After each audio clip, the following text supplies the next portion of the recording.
around the world and across the ages. This is the Cavern Today. I'm your host, Maurus. Wow, what a year it's been. Between the plethora of new content that has been pouring into Uru, Cyan's big announcement that it's officially working on a remake of Riven, and a certain podcast making its triumphant return after nearly a decade, sure does feel like a great time to be a Myst Uru fan, doesn't it? The holiday season is all about spending time with those closest to us, and having as much fun as possible. And here at our TCT family, it's no different. To that end, for this, our holiday podcast for 2022, we'll be bringing you Cavern news with Dalken Starbyne, a TCT talk, a special PSA from Mowog, an interview with Tweek, original music from Sasha Strange, and more. So grab a mug of cocoa, sit back, and enjoy the Cavern Today 44, Make a Home.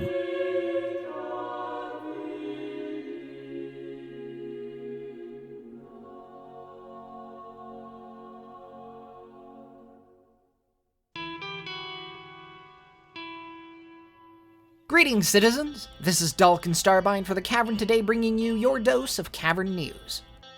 We started off August with both Summerfest and Myst Uru, the latter of which was held in Denver, Colorado this year, while September featured the opening of the Age of Eternabri.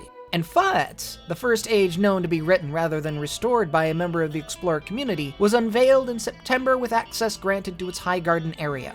Also in mid-September, an anonymous explorer reportedly uncovered what appeared to have been fragments of the original Guild of Messengers pub banners. The DRC's 2007 restoration of the Guild pubs has been a topic of some minor controversy, with some historians criticizing the DRC's decision to fully convert what is currently believed by some experts to have originally been the Guild of Caterers pub into a pub for the Guild of Greeters, as well as mistakenly using the Greeters insignia for the restored Messengers pub in the process. If properly restored, the newly discovered banner fragments would be a crucial step towards rectifying some of these concerns.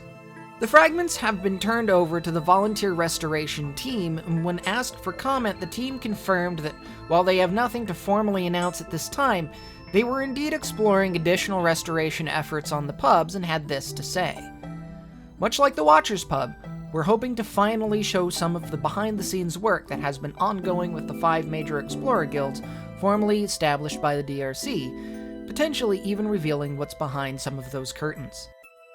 In October, a diplomatic envoy traveled to Ray Shu, an age currently with restricted access due to potentially dangerous geography and fauna, and successfully made formal diplomatic contact with the local population. Riven also celebrated its 25th anniversary at the end of October, with Cyan officially announcing a remake of the game. About 2 weeks later, Myst DLC for Walkabout Minigolf was also released. We'd also like to take this opportunity to once again remind our listeners to take care when exploring Denis and its ages. While our community tends to be a friendly bunch, on occasion there are some who can get a little overexcited about the importance of this archaeological find and overzealous about protecting it from harm. Take care out there. Oh, and one last note.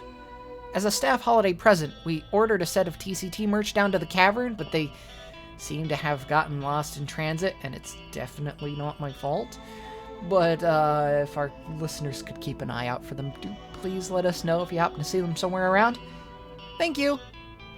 And for the Cavern Today, this is Dalken Starbyne, signing off. Thanks, Dalken. And as a quick reminder to our listeners, as new explorers continue pouring into Denis, there are quite a bit of goings-on in Cavern these days, and we can't always cover all of them, nor would it always be appropriate for us to do so on this program. But we promise whenever we pick an event to cover in our news segment, we'll try our best to do it justice. But for explorers interested in learning more about these and other events, we recommend checking out the Beneath forums at dunnyexplorer.com, which contains chat log archives of major Cavern events and more. Next, we'll be welcoming Bert, Esto, Janathus, Narym, and Sherry into the studio for our roundtable segment, TCT Talk. But first, a quick word from a sponsor. Are you feeling a bit bored? I'm so bored. I wish I had something fun to do. Are you looking for a way to cheer up those dark cavern evenings? I can't balance on cones all night. I can't play with Eddie all night. then visit Atris and Catherine's Slider Emporium. Hooray! Something new to do. I'm so amused. Endless supply and endless possibilities. Visit our Emporium now to get your own collection of sliders. Never be bored again. Just try moving the slider. Terms and conditions apply. Some sliders may be prone to spontaneous discharge and explosion. Use at own risk. See slideremporium.cav for details. Try moving the sliders. You're listening to TCT Talk, your roundtable chatterbox about the goings-on in the Cavern community and beyond. With us today are Bert, Festive greetings from Belgium. Esto, Shora Bashimti. Janathus, Good evening. Maurus, Hi, folks. Narym. G'day. I love you, Narym. Okay, and me, Sherry. So let's talk. Okay, so big deal, because I went and got a Sunner mug from the Science store to celebrate the announcement of Riven. Riven What's going Snacks, on? baby! Pretty exciting stuff. By the way, okay, so when they were doing the hints on social media, the one with the seconds, I actually calculated that one out before, because I think it was there was like a 2-minute lapse between me and somebody else who actually put it up, and we're just like, number of seconds until the announcement of the re-release of Riven. Those Twitter teases were probably some of the most fun that I've had in the community for a while. Even if it's just working with this little community, where we're all like posting, it's like, oh, new things up on the Cyan Twitter. What does these numbers possibly mean? It was like, could they be referencing the year 1997? It was pretty great. It was a really fun way to do an announcement. I would love to see them do this more, actually. Yeah, there's 2 communities I can think of that go this nuts with little teases, and one of them is the Myst community, the other one is the Twin Peaks community. I don't know if you guys remember when the Twin Peaks 3rd season came out, and people were looking at like little hints of the episodes going, what does this mean? And like calculating things, and none of it paid off, of course, but you can see how excited just to solve a problem that they are, you know. I was just really glad to see that Riven was getting its due. I mean, how many revisions of Myst have we had, and how many revisions of Riven? Oh, yeah. Well, yeah, I think many of us have been following the Star Expanse project before, but with them being quiet for so long, I mean, I sure wasn't the only one who was getting impatient. I was hoping, actually, that their next announcement was like, guess what? It's done. Ready to play. Well, probably not, but... Would have been really nice. If only. I think it's really interesting how this particular announcement is just Riven, whereas originally it was Riven, the sequel to Myst. This time it is just Riven. Well, they don't have a publisher forcing them to do that now. Yeah, because I think like all the Myst references are kind of, well, I mean, we know about Myst 5 being a bit like, it has to be a Myst thing, but yeah, it's always a bit forced, which is not necessary. Riven is a brand. For me, I'm actually kind of curious, how many different versions of Riven are we going to get? Are we going to get real Riven? Are we going to get Riven VR? How many different permutations of Myst do we have now that can reach every living being on the planet? How many different versions do we have? VR. Touch Grass Edition. Now, Riven VR would be really rad because people would be Yeah. freaking out when they go into the little sub. It seems like the other versions would be, incremental. And at this stage, I think we've moved past that. Yeah, based on the timing, I had hypothesized on our last podcast, that based on the timing that they did Myst VR, which they just called Myst. They didn't call it, Myst in VR or real Myst VR or anything. They just called it Myst. I had said if they're going to do another project, what they'll do is a Riven that's their sequel to that version of Myst. And that sounds like what this is, except the big difference I notice is with Myst, they were very upfront. They're like, this is coming out on the Oculus Quest. It's going to be in VR, all this. This, they're just saying, yeah, it's a modern remake of Riven, and that's all we're saying. They're being very coy about what exact experience this will be. So I just wonder if they have the resources to bring this and Firmament to fruition, in a timely manner. Well, Firmament should be launching early next quarter. So after that, it's full steam ahead on Riven. I would assume, yeah. And they talked about no longer putting like all eggs in one basket, which I think is a good idea as a game developer. So would make sense to have multiple things going on.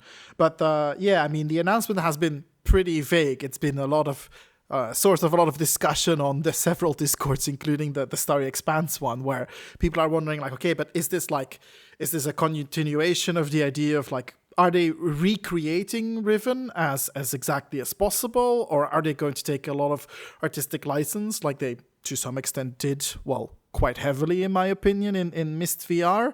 I mean, some people are a bit unsure what to feel about that. That includes me. I mean, I'm not sure. Yeah. I mean, I'm not really. I'm not sure how you could do like a 1-to-1 remake of Riven. I don't think that's possible. Just the amount of I mean, look, obviously most of the detail was kind of lost on us due to resolution and that kind of thing, but the actual source material had a lot kind of going on in terms of detail. So I can't help but feel that they're going to have to do something in terms of that. But I mean, it'll be interesting to see like what is it like a real Myst type thing that they're trying to do? Are they going to, do a full 3D engine? Are they going to try and do something in between like that? I mean, I can't imagine they'd go back to doing a full FMV of any kind, but I mean, what exactly is it going to look like, and what are they going to have to compromise to make it happen?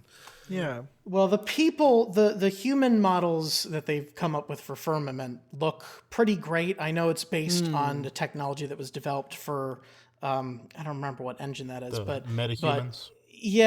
But if they expand on that for their Riven sequel, it'll ease a lot of the fears I have about trying to implement those 3D models. Because look, I love the Myst VR, but those 3D models are a little woof.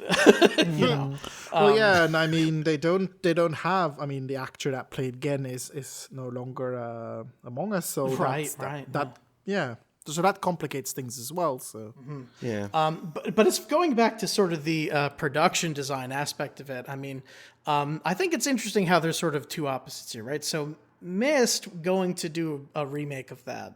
I think they updated like the exact perfect amount for this most recent iteration, where there's still a lot in Myst. You go back and play it, and it doesn't sort of jive with the sort of version of this universe that we're familiar with in like Riven and Exile. Whereas everything that they updated slightly for this VR version of Myst feels like, oh yeah, this feels like the same world as, it did in Exile, right? Yeah, down to sort of the way that the books are sort of bolted into place, which I actually thought, oh yeah, of course they would be. Yeah. Why wouldn't they be? Well, yeah. Well, talking about the books, you talked about the bookshelf and the scaling in the engine. And I'm hoping that they won't have any glitches like that. With the Myst library, I think what happened is that they made the bookshelf to scale and then looked at it in VR and said, oh, that bookshelf is totally not the right size. Like, if this was accurate, these books would be giant coffee table books, every single one of them. That's probably what happened. They said, no, we need the players to be able to pick these up. So I guess we have to scale down the book. That's my guess as to what happened there. Yeah. Well, yeah, there's a bunch of like continuation practical things that had to be changed in Myst, and those understand. And on top of that, I mean, Myst isn't, because it was just earlier technology, not as photorealistic. So, but what I'm thinking is that Riven was pretty close to photorealistic in many senses, just not super high res, because I mean you couldn't back then. But yeah, that does change things. I wonder if it needs as many changes. Exactly, and that's why I bring that up too, to sort of contrast it with Myst, because in Myst, you're bringing that world to 3D. To make it feel more like that universe, you do have to update a couple things aesthetically, because the production design of Myst just feels a little different than in the other games. Whereas Riven's production design is, I think, one of the most shocking things about it. When you go back to it, you say, this is a really fully realized world. Every aspect of this, even when you're looking at the 2D version, you're going back and comparing the sheer difference in sort of the production design of that game is like shocking. It's staggering. How well thought out everything is, how textured every surface is, how worn everything. Every object looks like it belongs in that world. A lot of that design came from Richard Vanderwind. And so in that case, my feeling is, of course, with Myst, I welcome them updating a little bit. With Riven, any changes should really be used sparingly. What is so great about Riven is that production design. And that, again, it should be valued, because that really is where it gets all its character. I think part of what the production achieves in Riven that it doesn't really in Myst is that Riven feels lived in a way that Myst often doesn't. And look, there are more people in Riven. There are definitely more people, but in kind of very specific places. So I'm going to be interested to see how they replicate that kind of, lived-in world feel for the remake. I think we're all kind of chomping at the bit such that we would really like to see some, what's it look like so far, just to have some idea what the new Riven's going to be. I want to group play Riven on Discord. I'm sorry, I do. I want to group play Riven together. Once we get there. Yes. Yeah, I'd never played Riven or Exile before I made it to Cavern. Oh. When Uru closed down, that's when I went black and played Riven and Exile. And then that's when Damala came up, and that's when I did the Duddy games. So everything was like this. That must have been weird. Yeah, because I learned my dunny numbers after I needed to use them. Yeah, exactly. So, because that'll do it, won't I mean, it? Yeah. I hope Jeff at Cyan, if you're listening, in the Cyan shop, please make us a Wark puzzle. Plushie borrow. First off, you need plushie borrow in the store. Okay, just plushie borrow. I will not stop with the plushie borrow ever until I have plushie borrow here in my house. But we gotta have a plushie borrow. The We gotta have plushie it. Come on. borrow is a thing. It is. I want just the little wings and everything. They're just so cute with the little blue eyes, and I am in love with the borrow. But the whole thing is, in the Science store, we really need the Wark puzzle. I really think the little Wark machine where the guy goes down into the and then chomp. That's somewhat sinister, but yeah. Yeah, but The scale model, the number puzzle. Yeah. yes. Yeah. It's like asking for like a replica of you remember the thing in I think it's Akinar's room in Myst, turns from a flower into a skull. All of those are great merchandising opportunities for Cyan. I would rock that. I did not think on that, but you know what? I would love a little like that little bread box with the crystals in it from Myst 4. I would do the bread box with the crystals in it. That would be cool. I just wondered what kind of Myst plushies were made, and I see someone made a squee, somebody made a quab. Quad. Wait, there's a squee plushie? Not official, but I was just wondering if anyone had made any. The squeezer. Still- Oh man, talk about The cute. squee is, yeah, exactly. I'm a crochet person, and I'm sure if I wanted to learn amigurumi, I could actually go and make one of those, but it's different because, see, it would have the little C with the blue dot with the little branding on it that said it was from Cyan, and it would say that Rand loves us so much that he heard that we wanted plushie borrow and plushie squee and even a plushie Savidro. I mean, I went online and I tried to find a Gen Funko Pop. Talk about Riven. I tried to find a Gen Funko Pop. Seriously, go back in my Facebook feed and you will find this. I went and I typed in Gen Funko Pop and it gave me Elton John. By the way, because you mentioned Savidro, didn't they do like an action figure or like a figurine? Yes, they did I action remember figures. there seeing was one. this. There Oh, were yeah. action figures, I but think so. plushies, man. Plushies are forever. Plushies are machine washable. I mean, when I get my service dog, I want him to have a squeaky plush squee to run around with because that would be so cool. And so, because I have the Myst posters, I have the coffee mugs, I've got my age 5 hat. I bought it. And it fits really, really well. And it's the kind of the style I like.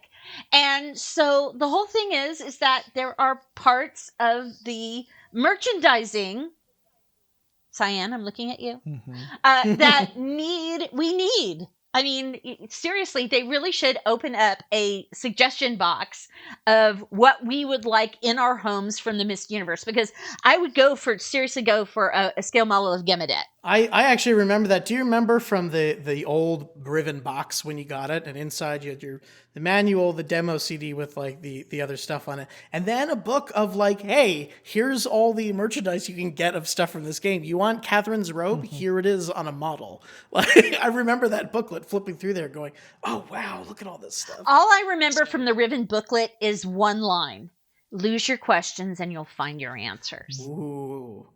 I'm serious. Was that from Riven or is that from Exile? Somebody fact check me. Now, let's be honest. I mean, there's one piece of merchandise we absolutely need, and that is just crystal imager frequency Modulator? like adaptation machine that just continually screams we have to move the slider. Try moving the slider. Try It's moving the only slider. thing we need.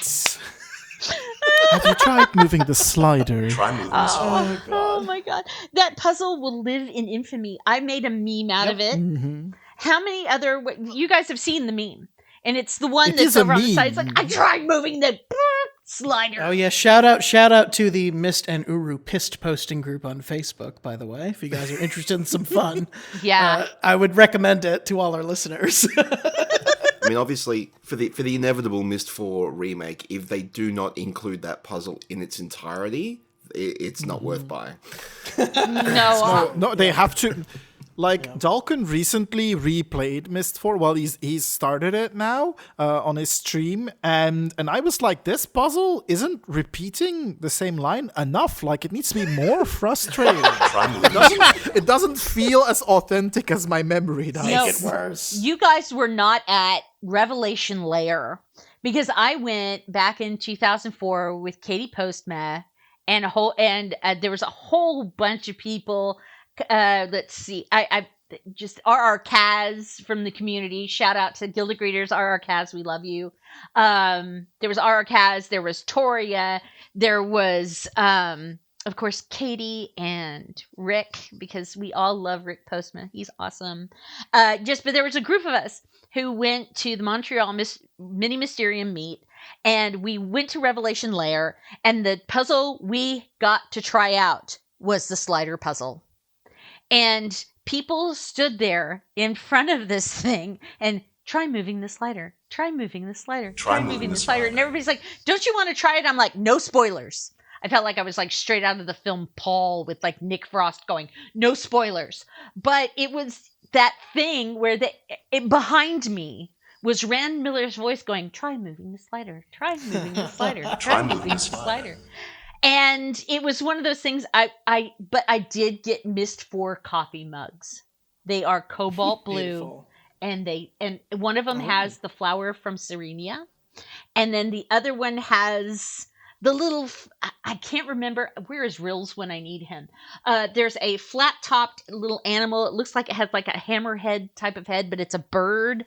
And so, yeah, I can't remember what it was. Yeah, one of the things from Myst 4, I guess, one of those Akinar age ones. Yeah, Mangrees. There was actually pretty wild animal design in that one. Yeah. Right. Mangrees. Yeah. Mangrees still haunt my dreams. Oh, the Mangrees. They're cute, though. I like them, yeah. I will say, though, speaking of explorer creativity, I think that sort of segues us beautifully to one of the next points we want to discuss, which another big piece of news we got this last quarter was, of course, we had our first age open up in Uru that was actually made by an explorer, Tweek, Keith Lord. Highgarden was opened up to everybody. Did we all get a chance to take a look, and what did we think? Gorgeous. Anything Tweek is awesome. That's all I'm going to say. Anything Tweek is awesome. Yeah, Tweek, of course, veteran age builder in the Uru community. And, of course, Esto will be having a one-on-one with him a little later in the podcast, of course. Really stunning as far as the way the texture is used. It feels really good. The trees, the way they move around, and even down to the models of the linking books that are laid out on the table. There's some of just the nicest linking book models I've seen put in Uru before. Just every little detail is so beautiful. Mm-hmm. Yeah, the amount of polish he puts into things is incredible. It explains why it takes him an eternity to do things, but it's absolutely worth it if you look at the results. It's incredible, really. I don't know that it's intentional, but some of the most fun I've had in that age has been scaling the mountain that's in the center of the link-in zone, and from the top of that rock spire, you can see. You can get a pretty great view of those moons and the skybox. It's fantastic. Yeah, and the skyboxes in Uru historically have been sort of pretty difficult to implement well, actually. They've been a little tough. But, of course, the skybox in Highgarden is beautiful. You can even see the clouds drifting by. And one of the things, of course, with moving clouds in Ages historically is sometimes they betray and make a little bit more clear that dome that's sitting above the Age. But in this case, it's blended so well into the background that it actually looks pretty seamless. It's just really lovely. Well, I'm so ashamed because I haven't been yet because I've been working 12 and 14-hour days. So I haven't gotten a chance yet. But the first chance I get, I am jumping in. So don't be too let us know. spoilery. We will let us know, Sherry. We'll hop in with you because I've only very limited looked at it because I experience a lot of lag when there's a lot of people in there. But with a small group would be super fun. Hey, explore with friends. That is A group spelunk, yeah. Yeah. It was a little intense being in there with 100+ people for the AGM. Yeah. Yeah, it was nice that they moved the All Guild meeting in there because it meant that they didn't have to have the launch of the Age and also the All Guilds meeting on a separate day, and you could just get everybody in there. But you have the sort of double whammy of folks who had been going there either because they were interested in seeing the Age and not particularly interested in the All Guilds meeting, or people who were interested in going to the All Guilds meeting and not particularly interested in seeing the Age. And some of those sort of came to a head for a bit, which was sort of funny to watch. People go, "Oh, I guess we're staying here now." But it was still really nice. I liked seeing the whole crowd around the pool like that. It was really cool. Yeah. There's a pool. There's a little Just like keep swimming. A little pond. it's not like swimmable. I mean like a pond. It's like a sort of a fountain pond type thing, you know. But everybody was seated around it, and there's there's little like koi fishes swimming around in there, if I'm not mistaken, right? Yeah. Did I imagine that? There's something in there, I think. Yeah. But I wouldn't call them koi. Sure, yeah. But yeah, if anybody's interested in learning a little bit more about Highgarden, we will have Tweek on a little later in the show, like we said, to discuss his work. Yeah. Yep. Anyway, so did anybody else tootle around Cavern and go to see the menorah over in Dakota Rooftop or the Christmas tree down in the Baron's office in the city? Always love whenever that's a favorite part of mine, is whenever the holidays roll around and you start seeing those little holiday decorations show up. It's always real. There's always been something kind of special about the holiday season in Cavern. I think there's a certain tingle in the air, you know. Yeah, for me, it's been it's kind of bittersweet, but at the same time, for me now, it's actually very sweet because I got Uru for Christmas in 2003. And way back in the day, for our Christmas podcast, it was the podcast 31. I sat and I went through the box, and it was really funny because from that, what was in the box for me, as far as my family, my friends, most of them are now on the memorial imager down at the Kahlo pub. And it's one of those things is that at least I know when I go to Cavern for Christmas, I'm going to be there with my family. And whether it's June or if it's Jeannie or if it's Stung, I think I know every single person that's on that memorial imager. Shadowcats, Wolfie, Tara, so many. And so it's one of those things that Christmas has become, it's taken that extra step. Because now I was married back then. I'm not married anymore. So it's been a constant. And it's the one place I don't decorate my house for Christmas. I'm one of those non-Christmas people, but it's one of those things. But as soon as I log into Uru Live, it is like, ba-ding, it's beginning to look a lot like Christmas. And I'm cool with it completely. Yeah. And it actually takes me from being really depressed to being really happy. I used to really like, and I mentioned this to some of you guys in our little private TCT chat, but just to share with our listeners, I used to really like sort of going into the Cavern on Christmas Eve, just checking in for a bit. You would, I have this distinct memory of back when, Until Uru, back in the Until Uru days, I would, Christmas night, I would go over to my grandfather's house. We have the big sort of Italian Christmas Eve dinner because that was their whole thing. And then I'd come home and log into Until Uru, or, the early days of Uru Live. And there was always folks around. There were always just people hanging out in in the hoods, they had maybe shoutcasts going with some music that people were listening to, and it was just there was always a sense of like community that just like felt really nice. And yeah, I think back to this. Obviously, my grandfather has since passed away, so rest in peace. But those were days that I cherish. I always think very warmly about that. So even today, sometimes if I have a second, we'll pop in and see who's around on Christmas Eve. There's just something about it that makes my heart feel full. Yeah, now I wonder if someone has already put up the Christmas decorations in our hood. Ooh.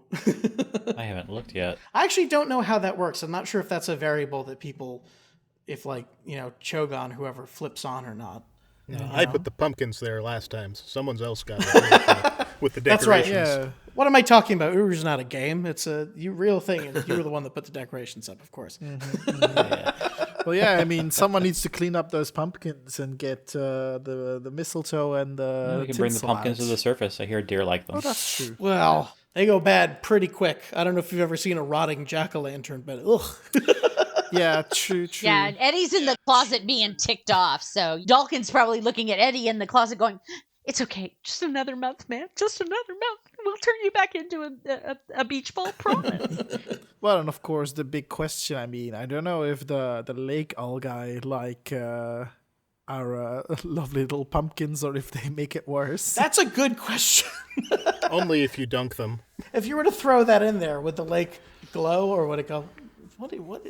No. Well, you just got to take one to Anashem, drop it in, and dive for cover. That's right. See what happens. All the little algae's like, "My brother, come with us." Num num num num num num num num. Yes, come with us, my friend. I will say, as far as the other holiday decorations, though, it is funny because you have the New Year decorations that will come up, I think, around New Year, but they'll also come up around Dunny New Year. I remember one time I just logged in, and it was like June or something, and I saw the Happy New Year stuff up. I was like, "What the hell? What is going on?" Oh yeah, I mean, Danny New Year is all over the place. So now the ones that we really need decorations for are the Dunny Day of Dancing. Ah, yes, that is true. There's a day of dancing? Oh yeah, very important. Man. It's DD Day. There are many Danny festivities where you think, yeah, that exists, sure. Oh, by the way, I did, and Janathus will love this. John, you've turned me into a real tech nut. So I went and got a Samsung watch. I got a Samsung 5 watch. Mm-hmm. And so now I need somebody to create a Dunny time face for it. I need somebody to do like the Dunny numbers to make it look like the clock or to make it look like a key. I need somebody to do that for my smartwatch. I knew that was coming. I need my smartwatch to be turned into a key because, I mean, come on. Cavern is the place where the first smartwatch was born. I'm going to stick to that until the day I die. Are you going to wear your smartwatch on the back of your hand? I was thinking maybe the key could do with a texture refresh, maybe look a little more crisp. Yes. Yeah, didn't someone do like a smartwatch thing for like the portal timing? I don't know. I remember seeing something like that, like for the pod ages, like ages ago. I know there's a couple like browser scripts that have been put together to predict when the portals will open. Yeah, I used one of those because I'm not calculating. I remember the one time I tried to calculate that, it was like wrong. I got it like off by like not just minutes, but like hours. I was like, I don't know what I did. I typed this all, I thought perfectly. So I don't know how anybody's supposed to figure that out, but Anyway, so community, we're talking to you. Community, if you have like skills in like creating apps for like Android and iPhone, please make us some Dunny number like clock faces. You can do just a 12-hour one for me, just regular clock face, but just with Dunny numbers. I would love you forever, and I would definitely buy that from you. We have creative people in the community. We have people with 3D printers who are making cool stuff. Lilo, we're looking at you. Lilo Minty. We love him. Anyway, so it's one of those things. See, Cyan? Merch. It's all about the merch. Anyway, okay, so let's go on to the next topic. How has Myst and Uru influenced the way you play other games? I got into a fight with somebody in one of my guilds in World of Warcraft because it has a Cavern name on it, and I yelled at people because I'm like, that's not the Cavern way, and somebody took me aside and said, these people really aren't from Cavern. We've had a big change in personnel. Only the name stayed. And I was like, oh. Oh no. Oh yeah. Oh no. And so I was like, oh man. So anyway, but that was that. And no, but seriously, I mean, how Myst Uru have influenced how I've played other games. There's an entire book called Communities of Play by Celia Pierce that we talked about. Friend of the show, Celia Friend of the Pierce, show, yep. yes. And we talked about that in her interview. It changed completely the way we interacted with the entirety of their.com. But when it comes to like anything that I play, I'm a Cavern first kind of girl. But what do you guys think? Absolutely, yeah. I mean, I can say from my perspective, I'd mentioned this to some of you guys before, just like as an example. Myst is one of the first like games that I played, really, and it's sort of that set in my mindset of like, when I play a game, what I want to do is explore that world. That's what I'm doing here. That's what's interesting to me. So even like when it comes down to a game like Halo, now the single player for Halo, yes, the exploration is very much part of that feeling, as much as the combat is, there's lots of moments throughout the Halo series where it's designed to say, you're exploring this world and there's moments where you go, oh, wow. There's lots of those, like stepping over a cliff and seeing something. Lots of those in Halo. That's always been part of the DNA. But like even down to the multiplayer maps, I've often found that I get into one of those maps and go, I just want to explore and like understand a little bit more about like this little world that's been set up. And that's often hard to do when people are shooting at you. So often what I've found I'll do is just like set up a little custom game with like just myself, just that I can like take a look around and like, what is this flyer on the wall? Like, how is this contributing to the world building? That's interesting. Like, what does this room do? And like, just get that all out of my system first before, I do anything else. And plus it has the benefit of I get a little bit more used to that map too. So, but like, just as an example of how like Myst, yeah, I'm always going into any game I play with like exploration first mentality. It affects everything I play now, That very much translates into my experience playing Soulsborne's games, playing whether it be Dark Souls or Elden Ring. Those environments are so detailed, and the way that they convey story without overt narration. You got to really pay attention to what's going on in the environment. And it's like, oh, this guy's name is referencing something that I might have heard about 5-10 hours ago, someone else in a completely different area mentioning, but I can start to put it all together because of these skills that I've honed over the last forever playing these games. Yeah, I mean, for me, just like for WoW, because that's the only really other game I play right now. With WoW, everything for me is about exploring first. But then there is a component about being a good guildie and being somebody who contributes for the betterment of everyone else. If you're contributing mats or materials for crafting or anything else like that, it's that always for me, that's like first priority, is to make sure everybody has everything they need. It's made me what they call a care bear. But it's one of those things where I can't help but do that because Pepsi taught me that you give your all to your community. You give your first and best always to your community. So I don't know. That's how I always play now. For me, it's I don't tend to play games that are really like high action. So in general, I get to explore a lot. But what I notice is that some types of games I don't like playing as much as I like the either watching or even just getting the lore bits. Like I don't care much about all the like popular games that are out there, but I'll watch like videos about their story or about their lore or about the hidden parts that you might have missed, or like, so I don't play any of the Elder Scrolls games, but they do have some interesting little side quest story bits that I happen to enjoy videos about. So like the storytelling is pretty incredible in the Myst games and in Uru. And I like that so much that in some games I'm like, okay, I don't want to deal with this gameplay. I just want the story bits, so I'll get them my way. Yeah, I think we all approach games differently. I mean, I know that I do. I approach games a whole lot differently since being a part of the Myst universe. than before. Before I was very, okay, it's a game I'm playing by myself and that's it. But now it's just very much, okay, so what's the community doing? How can I help? Or if somebody's running by, I'm going to buff them. Paw is back in World of Warcraft. I'm just nearly fainted dead away when that happened. Somebody's running by and they don't have a paw over their head. I'm just like, okay, here, Mark of the Wild, go on. Good loots to you. That's what I always do. I guess, like I was thinking, I've been playing this thing called Ixion, which is like a new, I think it's like a kind of indie thing where you're in space and you build stuff. So it's kind of Homeworld and kind of RimWorld at the same time. Anyway, it's pretty good. There's a lot I really like about it. What a lot of people have been complaining about this thing, though, is there's large stretches of time where you kind of just watch things happen and just potter around and don't really do anything of substance.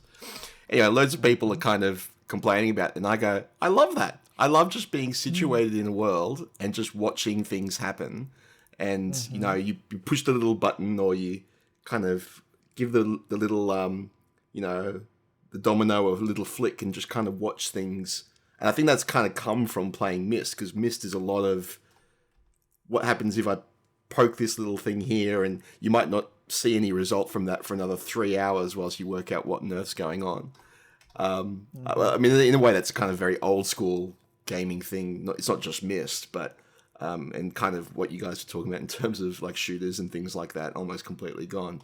But yeah, I think, you know, Myst has sort of taught me to just enjoy being in a game, and, you know, doesn't matter if it's not high octane every minute something's happening. Half the fun's kind of just being there. And it's also nice. I mean, lots of games are really centered around you being like the main change in the world. And sometimes it's just nice to be in a world that actually feels alive and where you're just, I mean, in a way, not super relevant, because that's how stories and real life kind of works. It's not like one person changes everything. See, my problem that Myst has turned me into a over-analyzer in certain games. Like there was a puzzle in Stray, and I won't spoil it for anyone, but they essentially said, do this thing. And I was like, well, logically that thing would have to be, you know, we'd have to go to the source and deal with the source, so I need to find the source, and I don't know if I need a key to get to the source. And it turns out it's the solution is very local. It's right where they tell you to do the puzzle. And I'm trying to overthink things like that. And I don't think that's a dangerous thing. It's just that Myst has taught me that, you know, there might be a bigger picture afoot. But there's also, this is an older game called Journey, which I thought had a really good distillation of a community experience, because you could see other players, but you couldn't talk. You could bleep. You guys had you had unique little sounds your characters could make, and you had one button that would hit it. You know, you could bleep, and that's it.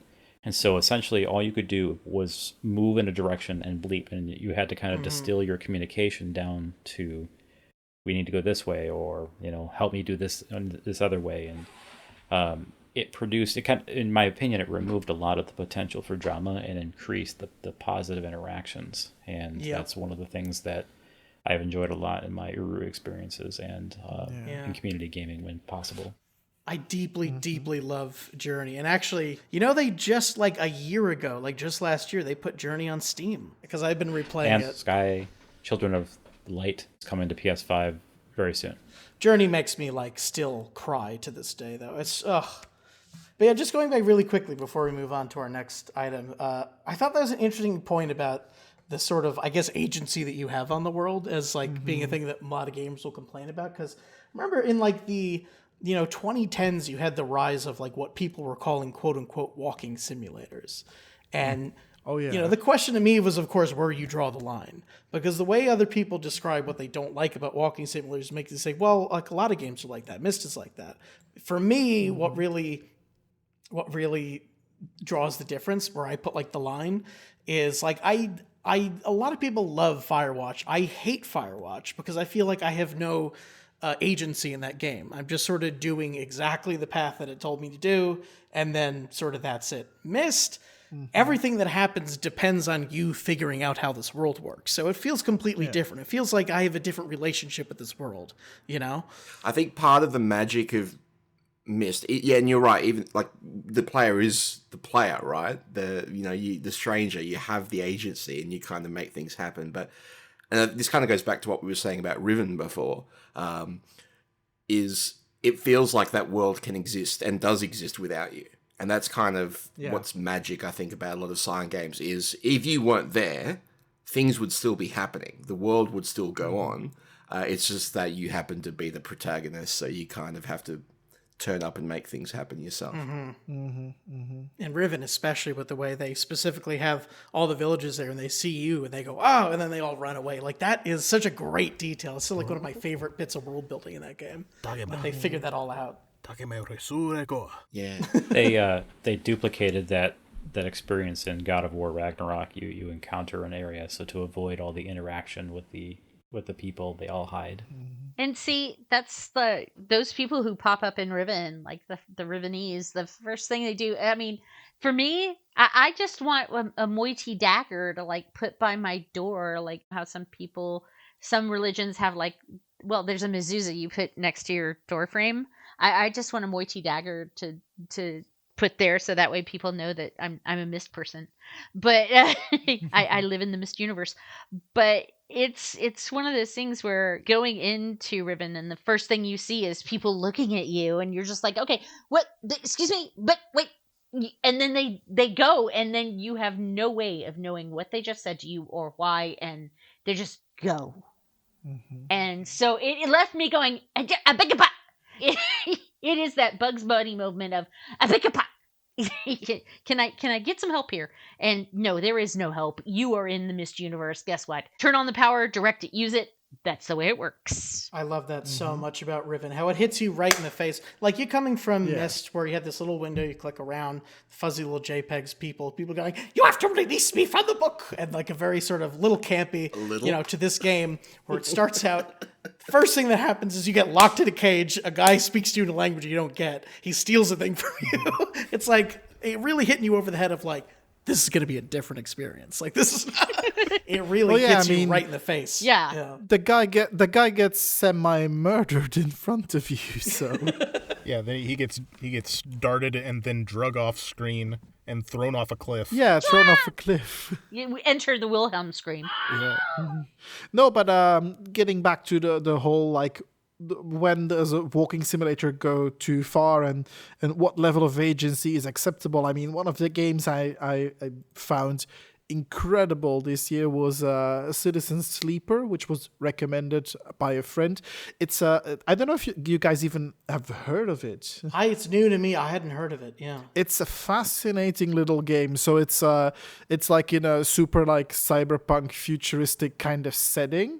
And I don't want to spoil too much, but so the gameplay is basically you have lots of like story elements that you have, and every day you roll dice, and with those dice you can choose which story elements to interact with, and there's based on what dice you have high or low chance of succeeding, and there might be negative effects, and things have timers, and if you choose to not interact with those things, then you won't get those stories, or it will change your path in general.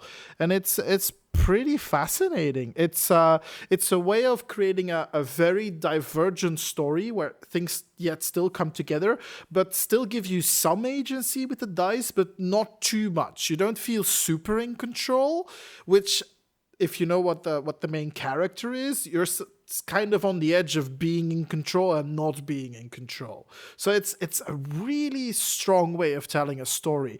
It looked a bit bare bones to me, but it's really not. I really recommend it. It's a marvelous game.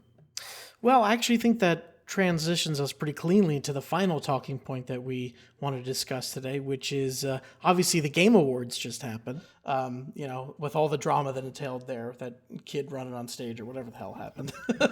But Reformed Rabbi Bill Clinton. But thought it might be a good time to go around and just ask everybody, what worlds have you been exploring these days? And for 2022, what would you say was your game of the year? Ooh. Mine is always and forever going to be anything from the Myst universe. I'm just really looking forward to Riven. I have been loving World of Warcraft's Dragonflight. it has really, really, like, everybody is going bananas. And I have to say, I'm loving flying.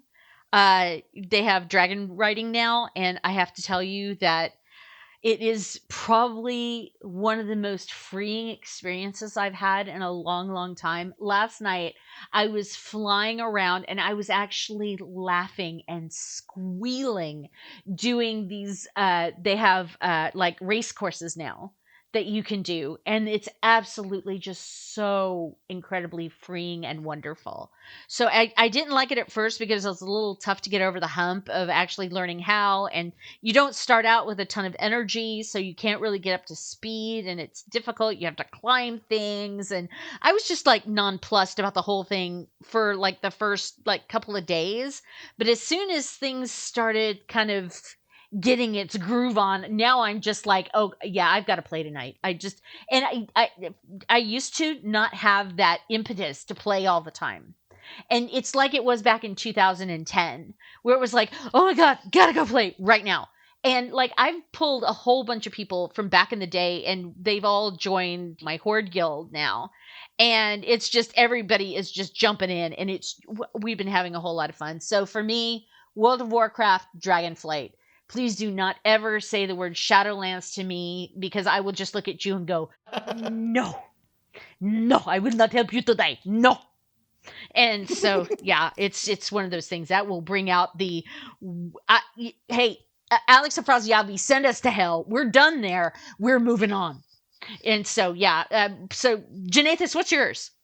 I'm not sure. I mean, the game that's really been taking up my time lately is God of War Ragnarok. I haven't really tried to take a 2022 in retrospective.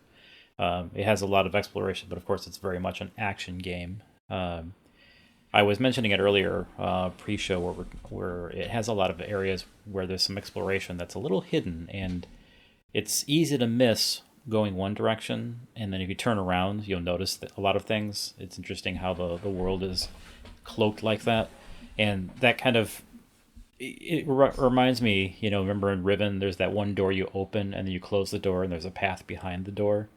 Yeah, actually, I think there's a couple places that it happens.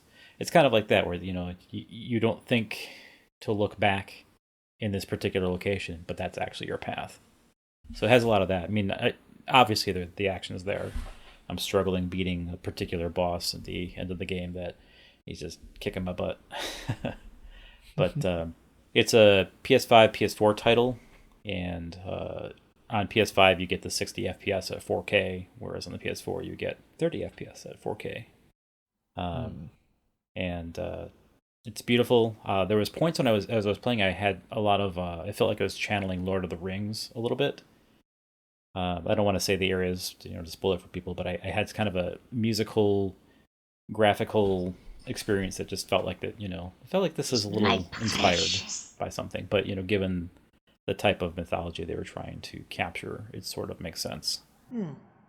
I would say for me, it makes sense to me that Elden Ring got Game of the Year at the Game Awards show. I would say it's probably up there for me as well. I really, it came out forever ago, and I still barely made a dang dent in that thing. It's just, there's so much world to explore there, and all those bosses are just real hard, and I'm real bad at Soulsborne type games, so I'll still be clinking away at that for a while. Yeah, the kind of frustration I always hear about with those games is what keeps me away from doing it. I just, at the end of the day, gaming is something that I do in my spare time. It's supposed to be leisure activity, and that's why I don't do multiplayer anymore. Like, I don't want that. Because this multiplayer is like doing a sport. Like, you have to practice to stay good at it. Yep. It's a perishable skill. Yes. And if you lose that skill, well, back to the bottom you go. Yeah, you definitely have to be in a particular state of mind to play Soulsborne games. Like, if you're not feeling that you want to do it, then don't do it. I played a lot of Dark Souls back in the day, but like, I don't know, every time I think about picking up, Elden Ring or something, I'm like, do I really want to do that again?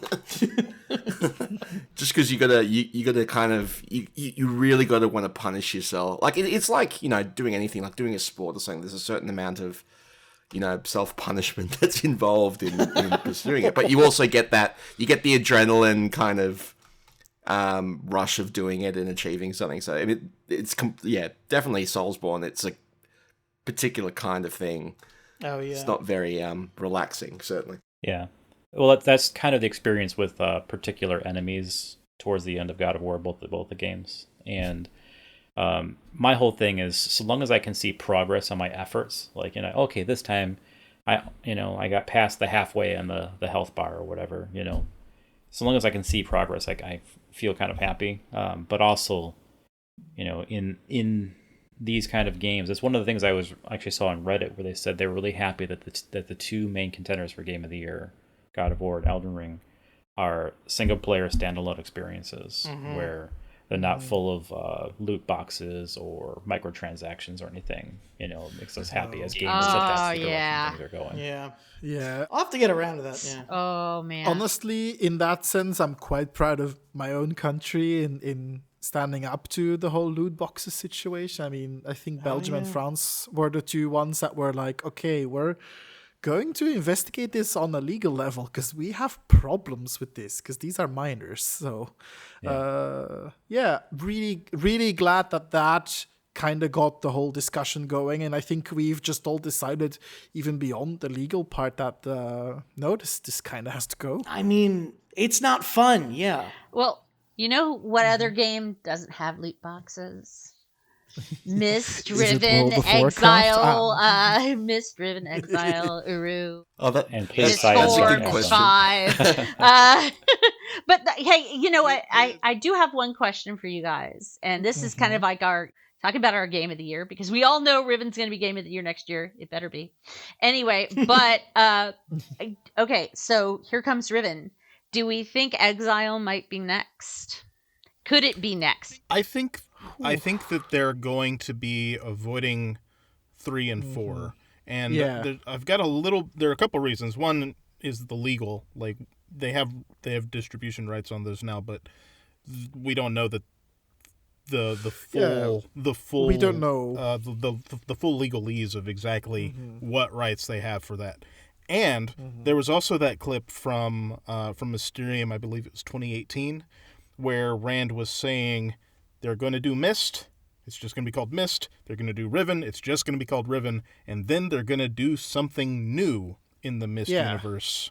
And that is very intriguing. Let's go. Oh my god. Please. Aisha had 6 kids, and boy, are they a handful. Oh, dear. No, and we have to be honest. I mean, Exile and Revelation are still pretty playable, and I think that many of younger generations will find Myst and Riven to be too challenging because it's on such a small resolution, and the video is so grainy. That I think it makes more sense. I think it gets scaled up though, doesn't it? Yeah, but it doesn't. I mean, Riven doesn't look great. Yeah. It's really rough compared to Exile and Revelation. I mean, yeah, there was. I watched Dalken play, and Riven had a little bit of pixel hunting there. I noticed exactly. Seeing Dalken replay everything, yeah. Revelation in particular has held up really well, at least in terms of the res and that kind of thing. Exile's pretty nice insofar as I don't know if you guys have noticed, but after they did the whole port of it to residual VM, I think is what it's called.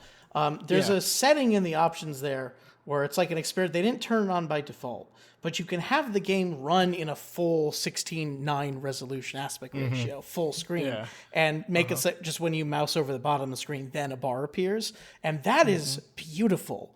It's a little grainy because the images are still being blown up, but it's like it makes the whole game. Fills up your whole screen. It's great. It feels wonderful. It feels exactly like what a Myst game should feel like. Well, yeah, and I mean the resolution is just in general. I mean the images that it's basing itself off of are much larger for Exile than for Riven, and especially the video. Yeah, that makes sense. Well, I think the real concept is the panoramas, right? Yeah, it's not like we're just kind of like opening up. It's like how much of the panorama are you able to see at once? Yeah, right. Which is lovely.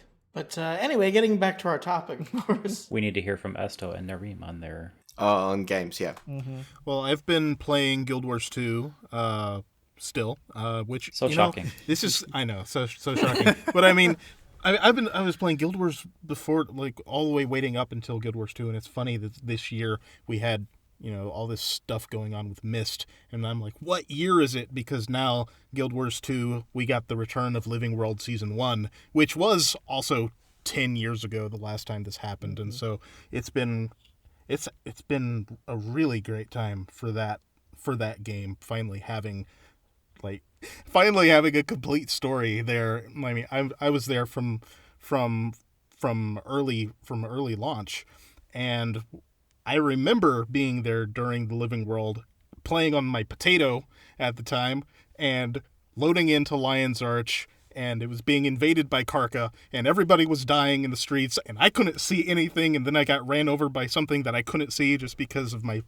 potato, and well, it's good to actually be able to experience what was happening this time rather than just being run over by things.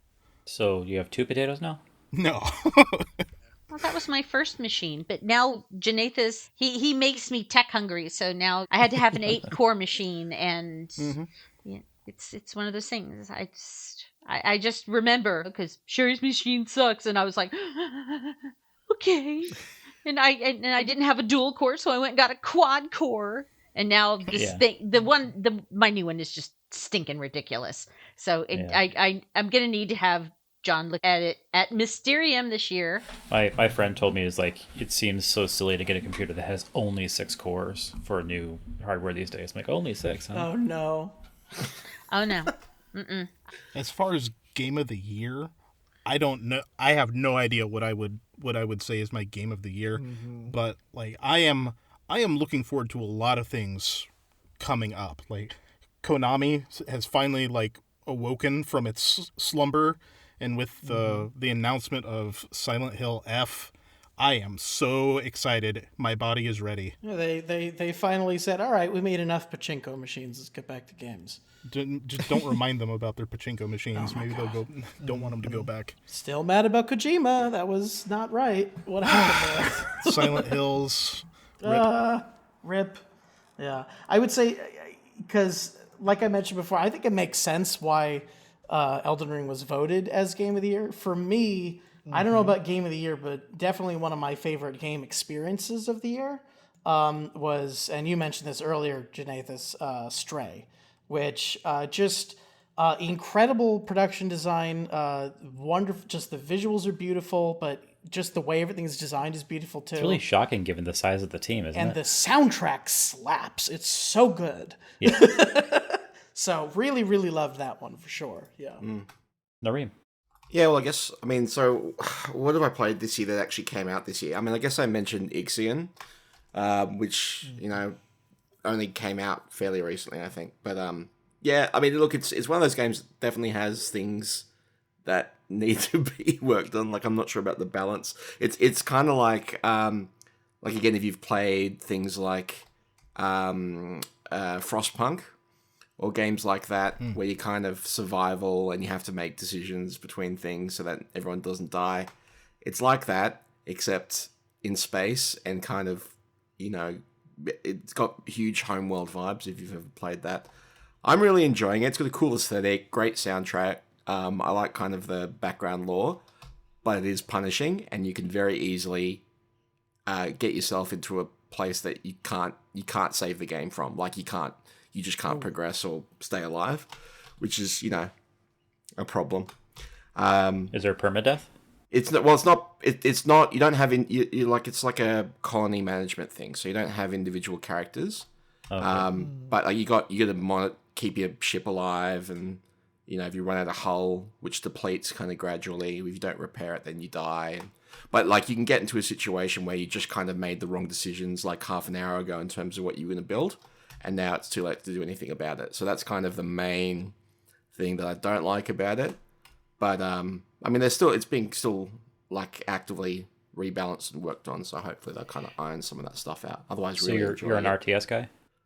Not really. I mean, it's not really an RTS. in the traditional sense. Like, as I said, it's kind of, if you've played something like the homeworldy bits are like, you know, you send ships off in your solar system to pick up resources or whatever, but there's no actual combat or anything like that. But yeah, so that's kind of that. Probably the only other thing I've played this year, apart from Stray, which we've already talked about, is Return to Monkey Island. Did anyone else play that? Oh, I think someone did. I did, yeah. I actually really enjoy. Like, I mean, there's a lot of people have different feelings about particularly how it wraps up the series. I thought it was easily the best Monkey Island since 3. I really liked the art style. I thought lots of the puzzles and the writing was pretty fun. Yeah, really enjoyed it. I didn't expect to get a Monkey Island game in 2022, but here we are. It was shocking how quickly that was announced and then just existed in the world. And then it was just there, exactly. Yeah. Which, you know, is refreshing compared to, oh, look, we're going to release this game, Vampire the Masquerade, and then it just never emerges after like 3 years. And then they retconned it into something, and then that didn't come out either. Yeah. Actually, what even happened to the new Bloodlines games? Did they just... Bloodlines is gone. They had Swan Song. But is it actually officially cancelled, or is it just like on hiatus or whatever the technical term is now? I thought they were quiet, just quiet. Which means dead. I mean, I think everyone's I'm wondering if it's like development implosion from COVID. Well, I don't know. It doesn't necessarily mean dead. I mean, Cyan's been quiet about Riven for a long time. Yeah, but I think they're a different scale of developer. True. That is true about game releases this year in general, though, is that this was sort of the year where they slowed down a little bit. You know, I think this is, you know how when the writer's strike happened back in 2008 or whatever, and it wasn't until like a year later that we felt that happening. It's like now we're sort of beginning to feel the big break in COVID, what that did. So, yeah. Yeah. To get back on topic, so I talked about Citizen Sleeper before, but another game I enjoyed this year, even though it's technically, I think, from 2021, is Moonglow Bay, which is like another small indie title. I seem to mostly play small indie titles, it seems. And it's like a really like chill, laid-back, atmospheric game about, of all things, fishing and about a fishing village. The story is at times a bit sad, but it's okay. The thing is that they had an initially very buggy release, and so they had kind of a revival this year because they fixed a lot of their bugs. And it's a very cute little thing. If you're looking for like that kind of Stardew Valley vibe, but with less effort being put in on your side, then I would really recommend it. It's like the kind of game where I'm like, yeah, sure, I want to feel a bit warm and fuzzy and not really put in a lot of effort. And I'm looking for next year. I am quite excited about The Last Starship, which is a game that Introversion Software is doing. The guys from Prison Architect, and before that, Darwinia and Uplink, and quite a few other cool indie games. So I'm quite curious what the next year is going to bring. Yeah, indie games probably run better on Linux. They do. I'm sorry. I'm sorry. That was a dig. That wasn't praise. Yeah, I was doing this beautiful transition, and then you wreck it. We got to dunk on you for the Linux thing, man. He's been very behaved tonight. Yeah, I mean, very well behaved when we started properly recording. It's very unexpected. All right, you chuckleheads. All right. Couldn't hold it on anymore. I think that wraps it up for this edition of TCT Talk. And we'd like to thank you for listening. And this has been Bert. See you guys. Esto. Sasha. Janathus. Goodbye. Maurus. Bye, everyone. Take care. Narym. Later, Gator. And me, Sherry. And we're signing off. Try moving the spider. Try moving the spider. Reposition the phase. Reposition the phase. Try the dial on the right. Try the dial on the right. A little more left. A little more left. Try moving the spider. Try moving the spider. Together. Reposition the phase. Reposition the phase. Oh, well, thanks again to everybody who joined us for our TCT talk. It was a lot of fun talking with you guys. And for our listeners, I hope it was as fun to listen to as it was to participate in. But next, I'll be turning things over to our senior correspondent, Mowog, who has a Cavern safety PSA to share with us all. Take it away, Mowog. Hello again, this is Mowog for the Cavern Today. Instead of the usual thought, I've been asked to pass along these important messages.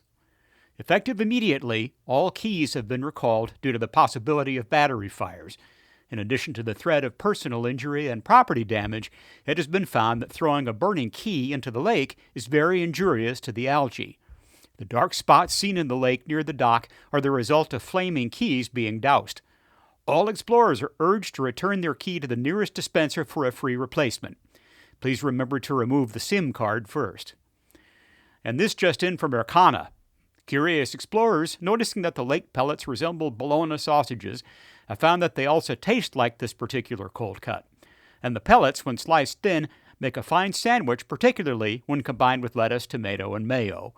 No ill effects have been noticed, but some have observed the water in their toilets glowing after they've had a poo. We've received reports of numerous cases of link disorientation, or LD. Those experiencing LD report that upon arrival in another age, they don't remember why they linked there in the first place, and are frequently seen standing motionless at the link-in point trying to recall why they came. These symptoms appear to be more prevalent among older explorers. So please be sensitive when approaching these people, as they are easily startled and might panic link if surprised. Recent participants in Great Zero marker hunts are reporting an itchy rash developing soon after on their hands and arms. Apparently, when the markers pop, they splatter a bit. Explorers are urged to wear gloves and safety glasses when hunting markers.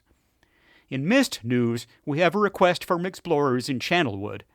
Apparently, certain people have been seen up on the bridges, spitting over the side and trying to hit the frogs on the walkways below. Please do not do this. The frogs have complained. And now to Agura, where explorers have been reported gathering at the Great Staircase to race slinkies. While harmless, this practice is felt to be lacking in the dignity befitting the city. Think of it, you're in the very shadow of the Hall of Kings. Have some class, people. And this should go without saying, but by no means should any explorer simultaneously place their hands on two different linking books. Yes, we've all wondered what would happen. Only one person tried this, and he linked to Kadish while his clothes went to Eder Kimo. And since his Relto book went with his clothes, he's now stranded in Kadish. If you should see this explorer, please share your Relto book with him, and your wardrobe. And lastly, from the Watcher's Pub, whoever wrote the words, "For a good time, call Yisha," near the payphone, will you please return and remove this message?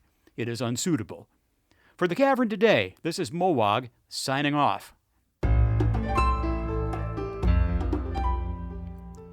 As mentioned earlier on the program, the last few months have seen the first public release of an age by veteran community age builder Keith Tweek Lord.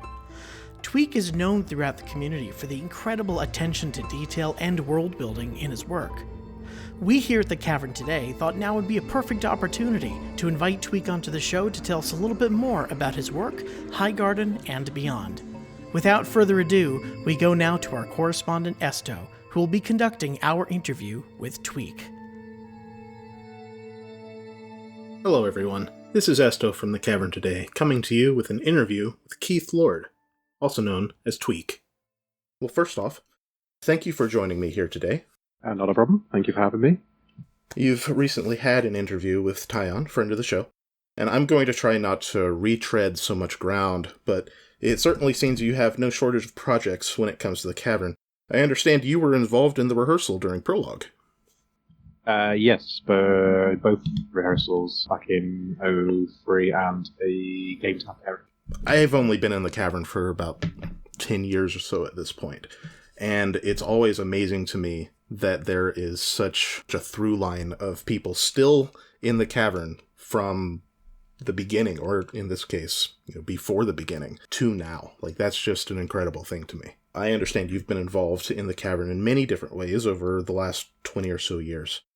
Can you take us back to those earliest days and talk to us about your involvement with some of those groups, like the Great Tree? Yeah, it was kind of by accident that I think I just ran into Douglas Sharper in one of the hoods, and we started chatting about the DRC and all that lot. Yeah, we kind of bumped into each other a few more times, and I think he recommended me to Brian to join the group, and it kind of went from there, to be honest. I was following kind of what they were doing for a while, because at the time it fell in line with what I viewed the Cavern needed to be. And then as I got deeper into it, and then they got the Great Tree Forum, which is the public one, and then they had a secret one. And there was like discussions on there. One of the things they were looking to do was falsify DRC chat logs to kind of spin their, propaganda and their political leanings, which as a character in the game, I disagreed with, and that's kind of where I started to veer away from that group and form the Third Path group. From a story kind of point of view, I thought that was, having those kind of hidden forums with behind the scenes still, like even Doug would post on those forums, so there was still that kind of in-character interaction going on outside of the game, and all these kind of dastardly plots happening, which was fascinating. So that's kind of how I get involved in the Great Tree. As I said, at one point our kind of viewpoint on Denis separated. There is not an insignificant amount of Uru's storyline that is completely inaccessible within the game. And there's so much research that one would have to do to understand what happened. Particularly during, revolving around the live events, so things from Prologue or even from the Game Tap era. There's just little to no record. But we're working to try and bring them into the game, specifically with Chiso, Patrick's library age. The heritage documents have already been brought in as readable journal, and more information is being planned to bring in, and I'm doing the same thing with Cass, one of my museum age. The lower floor is just library stacks. My goal is to have DRC chat transcripts, all the old logs from daily activities, where the DRC went, what had been released, what had been taken away, all that actually brought in, so people can actually read all of that in-game finally after like 20 years, and hopefully get a better sense of the storyline that they've either lived through or they've missed and want to catch up on. Well, I think that's a very worthwhile endeavor. I don't expect everybody to be quite as tenacious when it comes to hunting down that information, and unfortunately it seems that we have lost a lot of chat logs from that time. Yeah, I mean, I've got a substantial collection in my archives, my personal archives, but I still think I'm probably missing some even from there. I know Danny from Uru Obsession was at one point looking to get the Cavern Today forums back up as an offline readable, like a static page. I need to poke him again and see where he is with that, because that helped fill in a lot of the gaps as well. Mm-hmm. I've noticed, not to get too far off topic, but I had noticed at one point that there is a small section of keylogs that exist on the Guild of Archivists site. And I've often wondered how difficult it would be to track down the keylogs that are floating around out there amongst the community and try and build up that resource. Well, I've been trying to do that on beneath the Denis Explorer website, and under the Denis Archive section is, get all that, the information and the logs and all that that's collected over the years of being in Uru and beta test, trying to get that information online for people to find again. Yeah, because it's not doing anyone any good. It's just sat on my hard drive. So. Is there anything more that you can tell us about the Third Path? It kind of stemmed from the whole, there was the DRC who were against Yisha, there was Great Tree who was against DRC, and the third path was basically, there's a third option here. We all work together, we saw everything, so Denis is, what it needs to be. Douglas used to scoff at that quite a lot, and as it turns out, that's kind of what's happened in the long run anyway, so I guess we won. But it was kind of... It started off as kind of counter movement to all the politics that were going on to try and get people to work together. When Uru closed, some of us kind of snuck back into the cavern by modding the game. Blue Max had a website called Dinny Raiders. We had like raider reports and stuff. It was kind of like just being in cavern again, passing on stories to each other of what we've been up to, and that's kind of where the third path stuff as a story elements really kicked in. And I started to flesh out kind of the characters, how they met, a bit of backstory. So the death of David Clark happens, which kind of shapes the group going forward and shapes certain characters to go on to their journeys. Some of it's available on Dinny Explorer with the old forum archives. A lot of it is still not set out in the public yet, but it's stuff I want to start introducing when I bring more content in. So I've touched upon it in Highgarden. I'm trying to do it in a kind of very as subtle as I can, and more organic, as opposed to, there's always that show don't tell. Yeah. Which you can do to a limited degree in Uru without getting into animating NPCs and all that malarkey, which is a bit beyond us at the moment. So trying to weave it into the content that I'm releasing in a more organic kind of way that offers hints. There will be journals that Sophie, her journal, is going to show up in. I think it'll probably be the main part of that. And that will chronicle basically her time from meeting David and Keith, joining the third path, her time in the cavern, learning about it all, David's death, and what follows, her, and up to kind of her leaving the cavern, going off and doing her own thing. And then I've written journals for most of the characters. James Rothan, who was the one who caused David's death, he's probably actually one of my favourite characters in terms of what he's gone through. So I got more information about him and his journals and what he's been doing, and all that to roll in. So hopefully by the end of it, people will have a better understanding of who the third path were, what they've become, and the characters and their journeys. And if any of them happen to show up in Cavern, then in the future, then people will be like, yes, I know you. That's very cool. I mean, you've been working on this particular storyline for the better part of 20 years, something like that. So yeah, pretty much. To have it come to fruition, that is really something incredible. Yes, it's going to be nice to kind of get it done and get it out there. Yeah, after working on it for so long. Moving on to the third path, working with the Dunny Raiders. You've touched on a number of different groups, like Dunny Jazz Club, the Zoological Society. With the cancellation of Uru Live, what was the role of those ties in holding the community together during that time? It just gave people things to focus on, I think, more than anything. Yeah, a lot of people were hurt when Uru closed down the first time. By the time Game Time 1 came, it was upsetting, but we kind of weren't too surprised by it, I think. So all these different websites and projects and whatnot going on, I think it gave different groups of people who with different interests places to kind of congregate. It gave people things to focus on to kind of negate what they were feeling a bit, and the sense of loss there just kind of helped pull things together a bit. It's a shame with the nature of the internet, really, that that's kind of gone, really. I kind of miss having a lot of Myst sites and whatnot where people kind of touch base. There seems to be quite a healthy little group of Discord servers with different populations on that seem to be quite active. So at least there's somewhere for everyone to come to. Some years ago, you had a release on Ginshard with Fiener House, and if I may, I found that to be one of my favorites from that era of Uru.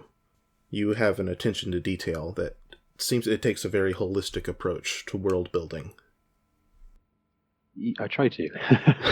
I do kind of go probably a bit too far with that at times.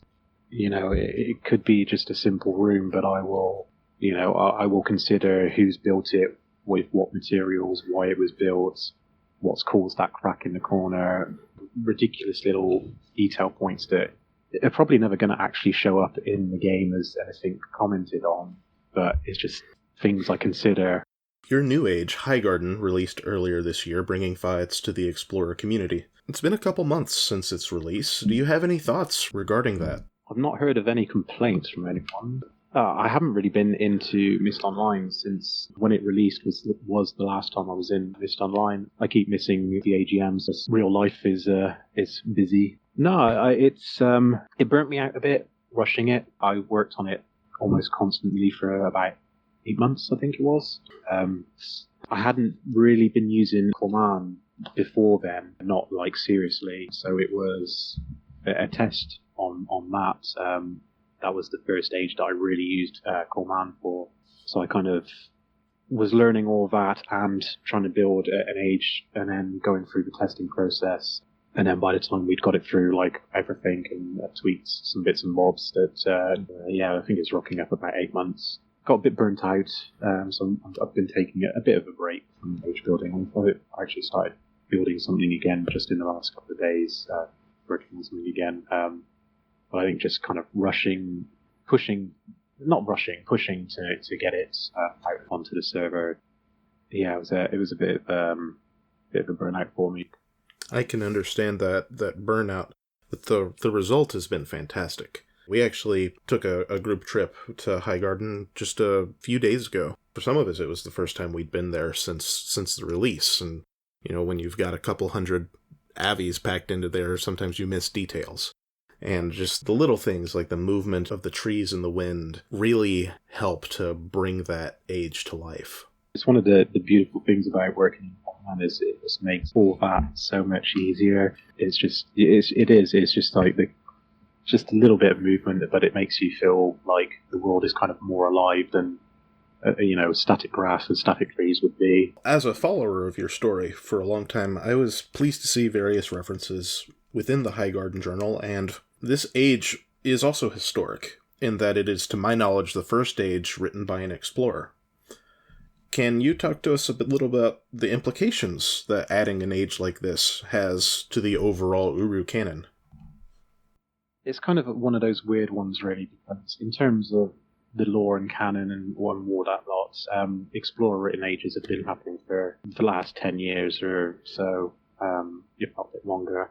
But it's almost like it doesn't really happen until it's on Science server, which is it runs a bit contrary to how the lore and how canonicity in Uru kind of works. But I don't know. I think it's about time that the explorer community kind of get their dues for being in Dini for so long. Yeah, we're here. We're still here. We're going to be here for another 200 odd years, God willing. No, I'm hoping that others follow suit and we get more ages to come from an explorer origin. It'd be interesting to see what people come up with. It's a delicate balance, though, because age writing is supposed to be a very difficult, complicated thing, and it's very easy to kind of go a bit Mary Sue with it. And I've created this age. It's populated. And travel through time because I wrote something wrong. You got to kind of temper yourself to do it well. I think, as I previously mentioned at one of the conversations and interviews and stuff, that the one thing I've focused on with my age building kind of underlying story, not related to like the third path stuff, is how difficult age writing is, how easy it is to get caught up in the hubris of I've got this power, I can do whatever. Maybe you shouldn't, just because you can is not necessarily something you should do. That's definitely like an underlying current amongst a lot of my ages is, this is a technology that's quite dangerous and it can go bad quite easily if you're not careful, so maybe be careful with it. There's, the Highgarden Journal already mentions the destabilization event that happened upon the age, and that's had a larger repercussion with the wildlife and the landscape changing. And when I get to releasing other sections of the age, for example, I've been working on a section called the Crimson Veil. That entire area is kind of about, the effects of messing with things that you probably shouldn't be messing with until you've got a larger understanding of it. Do you have any other projects that you're working on? It's just yesterday, oddly enough, because I've been doing a Lexember thing for a for a language for one of the ages I'm building. I was just making some notes as I was trying to figure out how words were fitting together for certain groups of people within that age, and then I ended up writing like a 2-page list of bits and bobs relating to the age that is really irrelevant to what everyone's going to see, but it's just for, I don't know, it kind of helps me understand how things work in what I'm building, the logic behind the civilizations or the plants or whatever is going on in there. You seem like the type that definitely likes to stay busy. I try to. Having something I can work on is a nice distraction sometimes. Yeah, I kind of developed the language for Quran quite a long time ago, actually. It's been, I've had it for years. I've never really done anything with it, and I thought this year I'd take part in Lexember and kind of pop some words out. Some of the words I've put out will help when some of the story of the people of the age, what's happened to them, what their religious beliefs is. Some of the words tie in with that. Yeah, it's one of 2 languages I've actually developed for some of my ages. Don't know. The second one was for kind of a storyline that's kind of been scrapped. So I don't know if that one will ever surface. Maybe repurpose for something else, because that's generally what happens with a lot of my ideas. But outside of age building, no, the only kind of other thing I've got going on at the moment is I decided to redo my Uru journal. Like most people, I keep a journal of puzzle solutions and whatnot whilst playing Myst Uru. My Uru one was in a nice little brown book, and I've decided that I wanted to make it more of a, I don't want to say art piece, but something a bit more substantial. I've been making prop replicas of DRC notes and maps and surveys of the New Mexico desert and all that lot in there, trying to make it more of a kind of, this is someone who was looking for Denis. There's a log of his search for it, places he's looked. Yeah. So. Is this what the DRC stamp was for? Yeah. Very cool. Because there's a couple of DRC sketches from their old website wanted to replicate as, pages that had been discovered whilst exploring. I thought actually making a proper stamp and, getting a proper stamp made, using that would probably be better than anything that I could print out. It just gives it a more tactile kind of finish to it. Well, once again, thank you for joining me today. And for everybody who's listening, where can people find your work and other various projects? Yeah, my main one that I post on really is Facebook/Ages of Tweek, which is where I post all my age building stuff. I do have a Twitch account, which I'm probably going to look forward to doing something with in the future. I've been debating whether doing live Q&A sessions, live streaming of age building for people who are interested in that kind of thing. But I'll announce that once I find time to set that up on the Facebook thing anyway. Yeah, that's the main hangout, really. It sounds like there's a lot to look forward to. Hopefully. I've just got to find the time to do it. I know the feeling. Thank you for joining me again. No problem. Thank you for having me. For the Cavern Today, this is Esto, signing off. Thanks, Esto, and thanks so much for joining us, Tweek. For more about Tweek's work, check out the Beneath website at dunnyexplorer.com. For our musical segment, I'm pleased to present a compilation of ambient pieces inspired by Tweek's work, written by explorer Sasha Strange. Sasha is an incredibly talented composer, and I can't wait to see what other work she has in store for the community.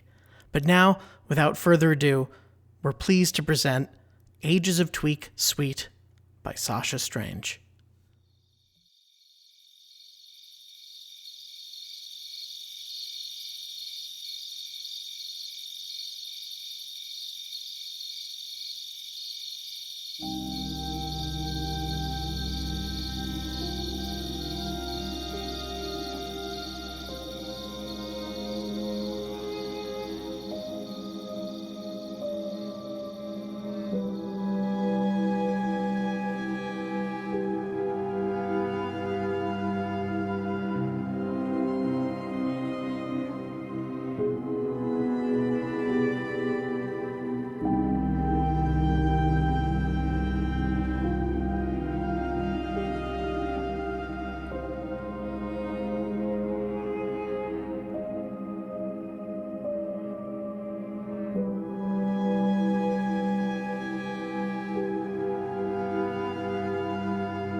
And with that, we come to the end of our holiday podcast. We'd like to sincerely thank our listeners for helping to make our relaunch this year a success. And with 2022 now in the bag, we can't wait to see where the next year takes us. This episode of The Cavern Today contains trademarks and/or copyrighted works of Cyan Inc. All rights reserved by Cyan. The Cavern Today is not an official Cyan product and is not endorsed by Cyan. The Cavern Today is a Guild of Messengers affiliate. For more information and Cavern news, visit guildofmessengers.org. Hey, this is Alhan from the Twin Cities, Minnesota, wishing you and all your loved ones a very Merry Christmas and a wonderful New Year. This is Bert. Vrolijke kerst en een gelukkig nieuwjaar, as we say here in Belgium. I wish you all a lovely Yuletide. Hailing from the United States, this is Dalken Starbyne with the Cavern Today, wishing you season's greetings, citizens, the happiest of holidays, and a most hopeful new year. See you in 2023. This is Esto with the Cavern Today, wishing everyone on the surface, the cavern, and across the ages a Merry Christmas. Hello, this is Janathus wishing you happy holidays from Holt, Michigan. Hello, everyone. This is Mowog, wishing you a fabulous Christmas and a wonderful New Year. See you in the cavern. G'day folks, it's Narym here from summery Sydney down in Australia. Just wishing you all a Merry Christmas and a Happy New Year. We'll see you in 2023. Hi everyone, it's Sherry from Las Vegas, Nevada, wishing you and yours a very happy holiday season. Hey folks, it's Vid from Portland, Oregon, wishing you bright holidays and a Happy New Year. And this is Maurus from New York City, USA, wishing you and all your loved ones the very best of holiday seasons and a spectacular new year. And for the Cavern Today, we're signing off.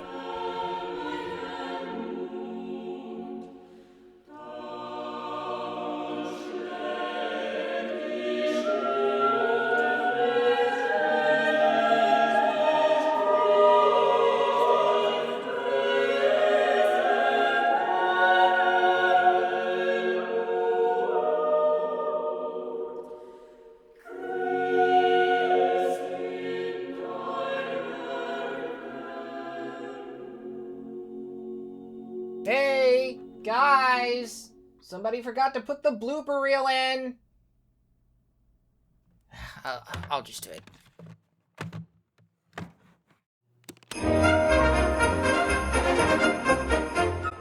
You had the... Go away. You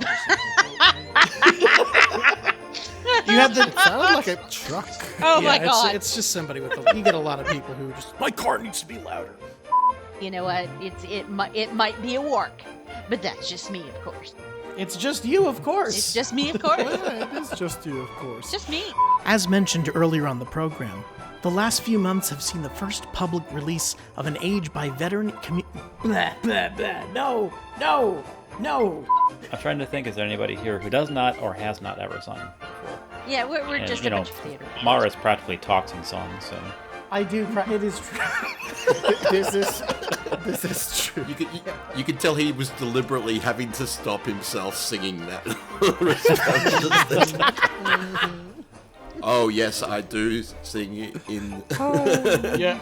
Yes, I talk like a normal person. The editing is going to be horrible, and we're making No. it worse. It's actually. I think it. Are you okay? Okay, because I'm like the deadline is so tight. So No, we'll be fine. Don't worry about it. okay, if you have Well, time. in that case, I'm going to be causing a lot more trouble.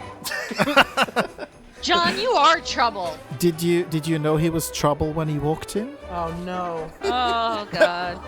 I knew you were trouble. Oh no.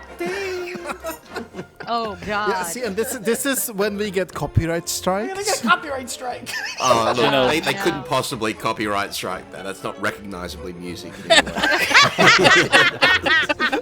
Yeah.